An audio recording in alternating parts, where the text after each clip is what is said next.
Осындай тамаша балғындарды ағылшын тіліне баулитын Мисс Кәусар айдарынан кейін бізде бағдарламаны әрі қарай жалғастырамыз. Енді бүгін біздің тақырыбымыз уақытыңды бағалай біл деп аталып отыр. Егер аталған тақырыпта сұрақтарыңыз, ой пікірлеріңіз болса, байланыс нөміріміз 453800 қоңырау шалыңыздар. Сіздердің енді қоңырауларыңыз бізге өте шабыт беретін сөзсіз, сөзбен қамшылайды деп айтсақ та болатын шығар.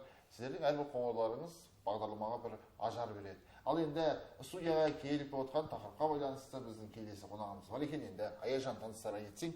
Макаренко орта мектебінің 10 сынып оқушысы Түкетбай ағаным және ағасы Нұржан Дүйсебай. Қош келдіңіздер. Саламатсыздар ма? Бүгінгі таңғы көңіл-күйлеріңіз қалай? Өте жақсы. Енді біз бүгінгі тақырыбымызды уақытыңды бағалай біл деп алып отырмыз. Уақыттарыңызды қаншалықты тиімді пайдаланасыздар? Ең алғашқы сауал. Барша жағынан тиімді пайдаланамыз деп ойлаймын. Себебі әр күн, мысалы, сабақ бар, жаттығуым бар, үйге келіп сабақ оқуым бар, барлығына үлгеру, ол маңызды болып табылады ғой. Сіздің ойыңызша? Менің ойымша енді әр уақытта өзі мөлшермен берілген негізі. Бірінші уақытта, қазіргі уақытты өте жақсы пайдалану бірінші денсаулықтың кепіліне саналады. Дұрыс жағынан пайдалану керек деп ойлаймын өзім. Енді қарап отырсам, кітап алып келіпсің. Оның себебін айта өтсең. Біз отбасылық осы оқырман отбасы байқауына қатысып, осы Шығаның белгісі кітабын оқыған болатынбыз. Бейімбет Майлиннің шығармасы. Шығарма енді ол жарыстың, байқаудың мақсаты қандай? Осы оқушылардың әртүрлі кітаптарды оқып, өзін отбасымен өздерін дамыта білуі.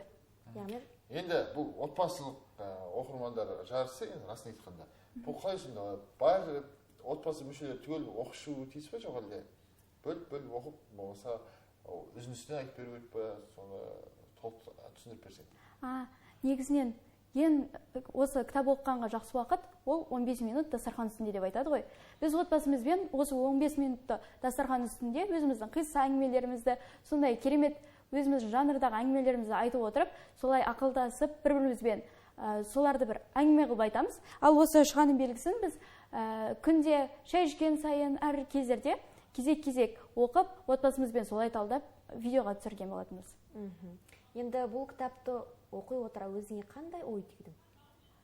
Бұл жерде Шығаның белгісіндегі ең басты ой әйел теңсіздігі болып тұр. Себебі ол жерде, мысалы, Абдрахман ол жерде кедейдің баласы болады, ал Шыға байдың қызы болады. Солай екеуін бір-біріне қосырмай қояды. Бір бай, бір кедей болған үшін олардың теңсіздік деген мағынаны алып келіп отыр осы жерде. Мысалы, қолыңызға кітапта алай тұрса, мысалы, енді Абдрахман да тегін жігіт емес негізінде, ол да оқыған, көзі ашық, бірнеше тілді білетін ұстаз. Бірақ енді жағдайына Шығаның белгісі, расын айтқанда, кез келген студент болсын, оқушылар болсын, бірінші мәрте осы көз жанарын осы Бейімбет Майлин атамыздың енді кітабын оқымай келер кітапқа өтпейтін сөзсіз. Жалпы енді өзің басқада қандай шығармалар оқыдың негізінде? Мен басқада Аймен Айша шығармасын оқыдым. Шерхан Мұртазаның. Ол жерде осы күйеуін халық жауы деп алып кеткеннен кейін, осы Айша 3 жетім қалған баласын жалғыз өзі осы күнге дейін өсіріп әкеліп, солай Шерхан Мұртаза деген бір керемет шебер ақын жазушыны осылай жеткізуі. Ал енді белгілі, ол шығармада енді Шерхан ағамыз өзінің анасын расын айтқан керемет образын берген. Ал енді кезінде Толстойдан айтқан екен, жалпы өмірімде жанымды да біреуге сыйлыққа бере аламын, бірақ кітабымды сыйлыққа бере алмаймын деп сондықтан өзің кітабыңды өзіңе қайтарып берсең, көрермендерге. Енді бұл байқауда қандай кітаптарды оқуға ұсынылды? Айта өтсең атып. Жапандағы жалғыз үй кітабын ұсынуға берді. Және тағы да басқа өте көп шығармаларды берді. Біз 10-шы сынып болғаннан кейін ол жерде Абай жолын да берді. Себебі Абай жолын ол жерде 9-шы, 8-ші сынып оқушыларына ол өте қиын болады. Бірақ мен осы өзіме ең қатты ұнайтын жазушым Бейімбет Майлин болғаннан кейін мен осы Шығаның белгісі кітабын алған болатынмын. Солай осыны оқып отбасымызбен талдадық. Ал енді сіз осы жарысқа қандай демеу бердіңіз? Енді сіз де оқып?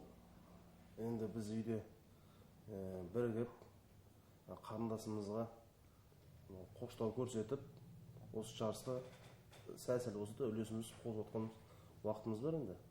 Осыдан басқа енді қолдан келетін шара. Қарындасыңыздың көгінен шықты ма жалпы? Иә. Енді өзіңіз негізі болашақта қандай маман иесі болуды жоспарлап отырсыз? Жүргізуші. Тележүргізуші. Иә. Болашақ біздің әріптес болу. Иә. Әдетте енді қай жаққа оқуға тапсыру? Мысалы енді Таразда ма, жоқ әлде басқа оқуға Алматы қаласына түскім келеді. Алматы қаласы қай университет? Казгу.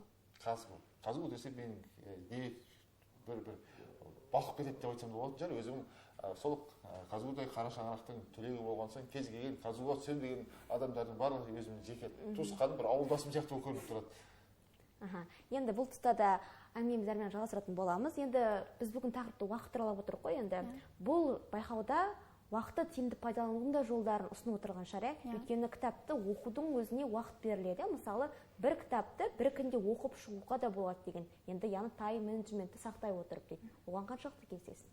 Иә, ол кітапты оқып отырған кезде, егер оны ұзақ уақыт оқып кетсе, бас жағы ол адамға түсініксіз болып қалуы да мүмкін. Ол бөлініп кеткеннен кейін бәрібір де түсініксіз болып қалады ғой.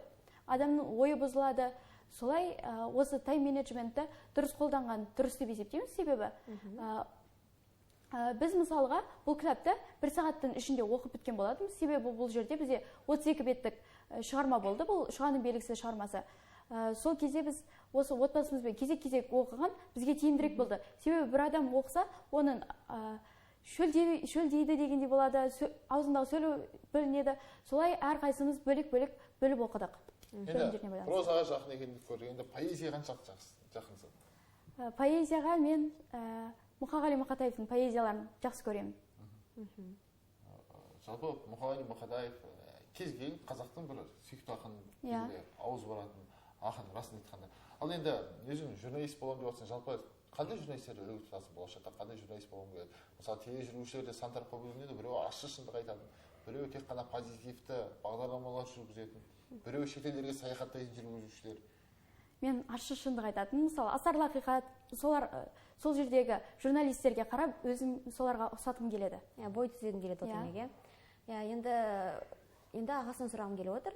Енді қарындасты, яғни осы деңгейге жеткізу, яғни осы уақыттың бәрін тиімді пайдалану, осы өзінің отбасына байланысты. Отбасыларыңызда қандай құндылықтарды сақтайсыздар? Енді балаға тәрбие беру барысы бар. Балаға тәрбие беру барысында біздің енді үлкен әулеттен шыққан отбасымыз, біріншіден, екіншіден үйде күтіп жатқан 87-тегі апамыз бар. Сол кісілер аман болсын. Айтады мынау қариясы бар үйдің дариясы бар деп. Біз енді алда өсіп өткен ағаларымыз, апаларымыз, әпкелеріміз аман болсын. Солардың өткен тәрбиеміз өте зор, орны бөлек ол кісілердің. Енді бүкіл жақтан бізде отбасымызда бірінші келгенде үйден басталатын нәрсе тәрбие, дұрыс па? Ол тәрбиесіз ештеңе істелмейді. Осы әр уақытты дұрыс пайдалануға біз тырысамыз негізі.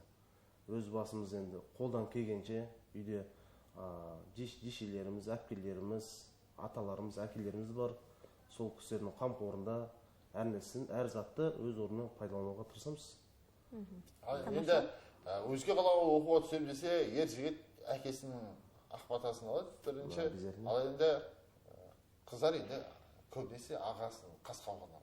Жіберем екен, жібермейм екен деген секілді. Ол жағынан ешқандай қарсымыз жоқ. 21 ғасырда қазір көзіміз ашық, өмір сүріп отырған уақытымызда әр адамның өз таңдауы бар.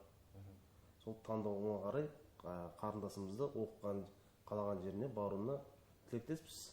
Енді қазіргі уақытта дамыған заман болғаннан кейін енді ұялы телефон бар, бір-біріңізді көріп қауыша аласыздар, енді WhatsApp желісі де бар деген секілді. Енді мен ойлаймын, қазіргі уақытта жастардың дамыған уақытысы. Енді келесі сауалым, енді кітаптарды оқу барысында, қаншалықты уақытты тиімді пайдалану жолдарын ұғына білдің. Енді әр адамның кітап оқу құпиясы бар. Өзінің қандай құпияң бар?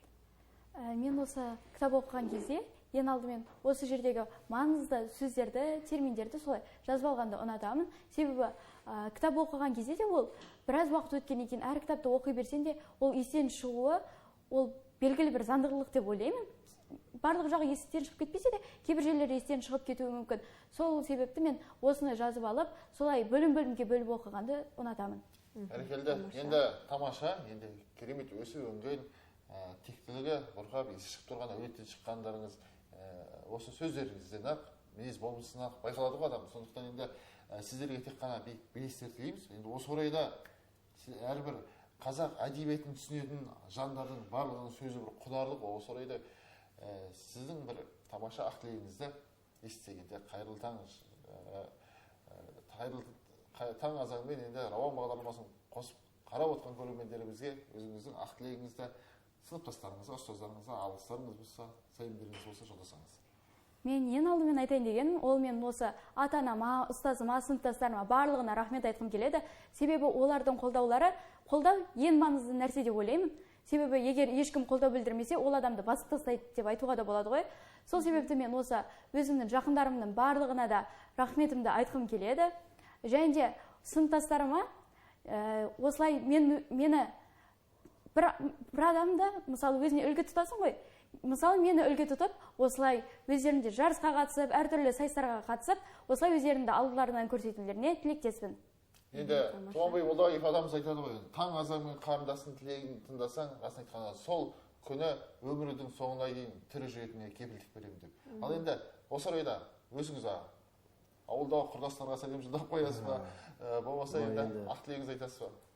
Ақ тілек болғанда мынау отбасымызға сәлемімізді жолдаймыз, үйде отырған апамызға, ауылдастарымызға, енді сіздерге де денсаулықтарыңыз мықты болсын, қарындасым алға қойған мақсаты орындала берсін, тек қана амандықта, жақсылықта жолайық. Рахмет. Алтындай уақыттарыңызды қиып келгендеріңізге шын жүректен алғысымызды білдіреміз. Алдағы уақытта қалаған оқу орнына түсіп, қалаған маман иесі болғым келеді. Үздік маман иесі болып, алдағы уақытта өзіңнің жетістіктерің көп болсын деген келеді. Енді құрметті телекөрермендер, бізде бағдарламаны әрі қарай жалғастырып, сіздерге тамаша әуезді әсем ән ұсынамыз. Қабыл болыңыздар.